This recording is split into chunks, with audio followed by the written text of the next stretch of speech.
یہ ایک ایسی کہانی ہے جو بہت سے لوگوں نے اپنی لائف میں فیس کی ہوگی۔ کچھ کہانیاں محبت سے شروع ہوتی ہے اور کچھ دھوکے سے۔ یہ کہانی ہے ایک ایسی لڑکی کی، ایک معصوم لڑکی جو صرف پیار چاہتی تھی، لیکن ملا اسے صرف جھوٹ، درد اور تنہائی۔ جب گھر والوں نے سمجھایا، اس نے دل کی سنی۔ جب حقیقت سامنے آئی تو ہر رشتے کا چہرہ بدل گیا۔ یہ کہانی ہے ایک لڑکی کی جو ٹوٹ کر بھی بکھری نہیں، بلکہ ہر آنسو کو اپنی طاقت بنا کر خود کو دوبارہ پایا۔ اریبہ نام کی لڑکی اپنے کمرے میں سعد کے ساتھ کال پہ بات کر رہی ہوتی ہے۔ میں تمہارے بنا جی نہیں سکتی سعد، حاجی صاحب سن لیتا ہے۔ گھر میں طوفان برپا ہو جاتا ہے۔ اگر اس گھر میں رہنا ہے تو اس لڑکے کا نام دوبارہ نہ لینا۔ اریبہ آنکھوں میں آنسو لے کر کہتی ہے، میں اپنی زندگی کا فیصلہ خود کروں گی بابا۔ اریبہ کے والد اور اس کی والدہ نے اس کو بٹھا کے بہت سمجھایا کہ بیٹا وہ لڑکا ٹھیک نہیں ہے، اس کو ہر حساب سے مطمئن کرنے کی کوشش کی، لیکن وہ لڑکی جذباتی تھی۔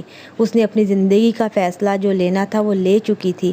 اس نے پھر بھی بہت سوچا، ساری رات وہ سوچتی رہی۔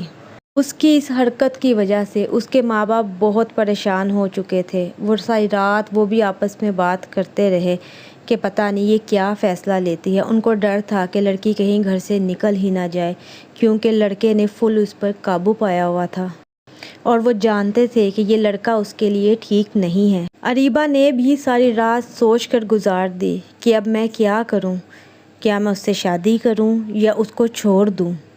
کہتے ہیں نا، جب پیار کی پٹی آنکھوں پہ پڑ جائے تو نہ لڑکی کو کچھ نظر آتا ہے نہ لڑکے کو۔ لڑکے نے وہی پٹی اس کی آنکھوں پر چڑھا رکھی تھی۔ بہت سوچنے کے بعد اریبہ نے فائنلی فیصلہ لے ہی لیا۔ وہ بیٹھ کے ساری رات پیکنگ کرتی رہی کہ صبح میں نکل جاؤں گی، اور اس نے پیکنگ کر لی تھی۔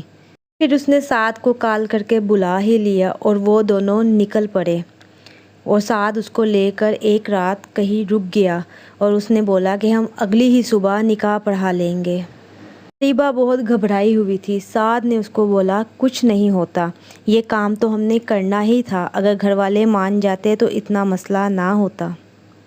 فائنلی وہ صبح عدالت پہنچ گئے اور انہوں نے کورٹ میرج کر لی۔ سعد کہتا ہے، اب تم میری ذمہ داری ہو، بالکل ٹینشن مت لو۔ سعد اریبہ کو گھر لے جاتا ہے اور اس کی ماں کافی غصے میں اریبہ سے بات کرتی ہے۔ یہ تو وہ لڑکی ہے جو اپنے باپ کی عزت مٹی میں ملا کر آئی ہے، اور تم نے بھی میری عزت مٹی میں ملانے کا ٹھیکہ لے لیا ہے۔ اس کی ماں اریبہ کو پہلے دن ہی بتا دیتی ہے کہ یہ تو پہلے ہی شادی شدہ تھا، کیا تمہیں نہیں معلوم تھا؟ سعد چپ چاپ منہ نیچے کر کے کھڑا اپنی ماں کی بات سنتا رہا، کیونکہ اس نے جھوٹ بول کر نکاح کیا تھا اور اس کی پہلی بیوی گھر پہ نہیں تھی، وہ کچھ ٹائم کے لیے اپنے مائکے گئی ہوئی تھی، اس کی طبیعت خراب تھی۔ سعد اریبہ کو لے کر روم میں چلا گیا۔ اریبہ روتی رہی اور کہتی رہی، تم نے میرے ساتھ دھوکہ کیا ہے، تم پہلے ہی شادی شدہ تھے، اگر تم بتا دیتے تو میں یہ قدم اٹھاتی ہی نہ، میں اپنے گھر والوں کی نظر میں بھی گناہ گار ہو گئی ہوں، نہ میں واپس جا سکتی ہوں، مجھے سمجھ نہیں آ رہی میں کیا کروں۔ اس طرح ان کے لڑائی جھگڑے چلتے رہے کچھ عرصہ، یہاں تک کہ سعد نے اریبہ پہ ہاتھ بھی اٹھایا، ان میں مار پٹائی کا بھی سلسلہ شروع ہو گیا۔ اریبہ یہی سوچتی رہی کہ میں نے اپنی زندگی کی سب سے بڑی غلطی کر دی، اپنے امی ابو کی بات نہ مان کر۔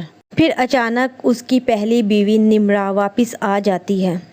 یہ لوگ بیٹھ کے کھانا کھا رہے تھے۔ بیچاری کو معلوم ہی نہیں تھا اس کا ہسبینڈ اس پہ سوتن لے آیا ہے۔ نمرا نے بھی وہی کام کیا جو سعد کی ماں نے کیا تھا، اس نے اریبہ کو برا بھلا کہنا شروع کر دیا۔ اریبہ خاموشی سے دیکھتی رہی سعد کی طرف، اور سعد نے کچھ نہ کہا، کیونکہ یہ سعد کا بھی فیصلہ تھا، اکیلی اریبہ کا نہیں تھا۔ اریبہ نے اس کو بتایا کہ بہن، مجھے نہیں معلوم تھا کہ یہ بندہ شادی شدہ ہے۔ نمرا سعد کو کہتی ہے، میری طبیعت خراب تھی، میں ماں کے گھر اس لیے گئی تھی کہ میں ٹیسٹ وغیرہ کروا کے تمہیں سرپرائز دوں گی، میں پریگننٹ ہوں، میں تمہارے بچے کی ماں بننے والی ہوں۔ سعد اس کو بہت غور سے دیکھنے لگتا ہے۔ اور اریبہ تو جیسے اس کے سارے خواب چکنا چور ہو گئے۔ اس نے یہی سوچا کہ میں بہت بڑی غلطی میں پڑ گئی۔ اسی طرح ان کی پھر ایک رات اتنی لڑائی ہوئی کہ سعد نے اریبہ کو بہت مارا۔ اریبہ یہی پریشان تھی، اب میں کہاں جاؤں؟ اریبہ نے پھر سوچا اور اپنی ماں کو فون کر دیا۔ اس نے اپنی ماں کو ساری کہانی بتائی۔ اس کی ماں نے کہا، بیٹا کوئی مسئلہ نہیں، تم گھر آ جاؤ، ہم کچھ کرتے ہیں۔ ہم نے تو تمہیں پہلے ہی کہا تھا تم غلط راستے پہ ہو، وہ لڑکا تمہارے لیے ٹھیک نہیں ہے، اب کیا کر سکتے ہیں؟ اگر تم نے اس کے ساتھ نہیں رہنا تو تم گھر آ جاؤ۔ اس نے اپنی ماں کو ساری کہانی بتائی۔ اریبہ نے کسی کو نہیں بتایا وہ کہاں جا رہی ہے کہاں نہیں، نہ کسی نے پوچھا۔ اریبہ نے اپنا سامان پیک کیا اور اپنی ماں کی طرف جانے کا فیصلہ لے ہی لیا اور وہ اپنی ماں کے گھر چلی گئی۔ اس کی ماں نے اس کو گلے سے لگایا اور اس کو سنبھالنے کی پوری کوشش کی، اور اریبہ کو بھی اپنی غلطی کا بہت اچھے سے احساس ہو گیا تھا۔